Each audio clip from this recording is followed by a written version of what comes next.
ভাই আসসালামু আলাইকুম। থাইল্যান্ড, সরি আমাদের থাইল্যান্ডে না, এটা কি মালদ্বীপ। মালদ্বীপের এই জায়গাটা আপনাকে খুবই রিল্যাক্স ফিল করাবে। এই জায়গায় আসলে আপনি বাকি দুনিয়া সম্পর্কে ভুলে যাবেন। এটা এমনই একটা জায়গা, অসাম একটা প্লেস। আর আমার কাছে স্পেশালি এই জায়গাটা অনেক পছন্দের।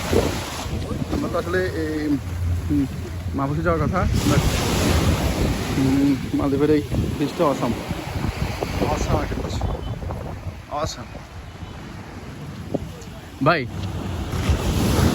আপনি কিছু বলেন না, এই যে মালদ্বীপ সম্পর্কে কিছু বলেন।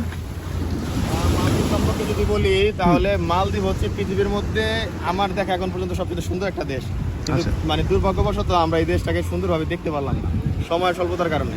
আশা করি নেক্সট টাইম হবে ইনশাল্লাহ। ইনশাল্লাহ নেক্সট টাইম আসলে আমরা ভালোভাবে দেখবো ইনশাল্লাহ। এদিকে আমাদের একটা ম্যাডাম দেখেন কি করে।